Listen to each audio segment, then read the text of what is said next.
Welcome, listeners, to the WION podcast. Today, we're diving into some really interesting developments up on the moon. Absolutely. We're looking at Russia and China forging ahead together. Yeah, with this plan for a nuclear power station, which sounds pretty sci-fi. It really does. They just signed a memorandum this month, actually. So it's official then? Seems so. Yeah. Russia's bringing the reactor, the core power source for what they're calling the ILRS. ILRS. That's the International Lunar Research Station. Exactly. And the target date for getting that up and running is, well, currently 2036. Okay, 2036. Yeah. And it's not just Russia and China, right? No, apparently there are about 17 other countries signed on, too.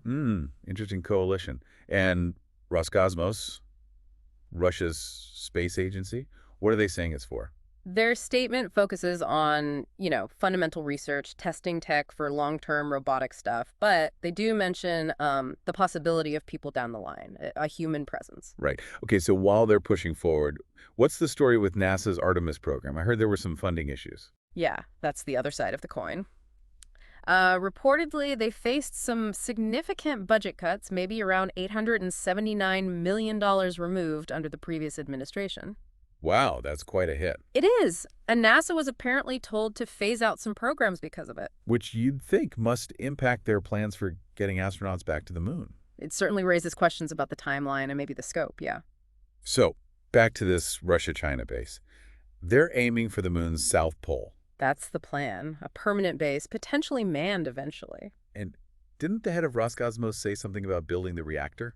Oh, yeah, that was interesting. He mentioned, I think last year, that they plan to build the reactor itself completely robotically. No humans needed for the construction phase. Fully automated construction on the moon. That's ambitious. Highly ambitious. And China's kicking things off with their Change 8 mission in 2028. Is that the one aiming for the astronaut landing? China's first. That's the one. A really big step for their program. So the actual base construction, the parts, when does that happen? They announced the joint base back in 2021. The plan seems to be transporting components between 2030 and 2035. So quite a bit of heavy lifting over those 6 years. And it doesn't stop there, does it? I read something about an orbiting station. Right. Future plans include a station orbiting the moon connected somehow to this nuclear power plant on the surface. Wow. And expanding the surface presence, too. Apparently so.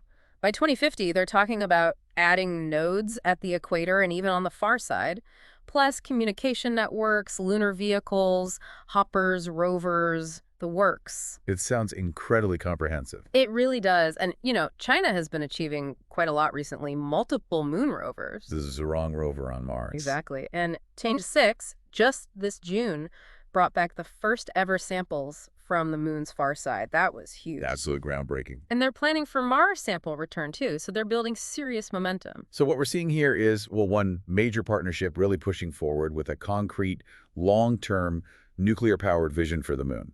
While, on the other hand, NASA's Artemis program is navigating some, let's say, financial adjustments. It definitely paints a picture of shifting dynamics in lunar exploration. What this all means for the future. Well, that's the big question. Stay tuned for more such intriguing stories to come.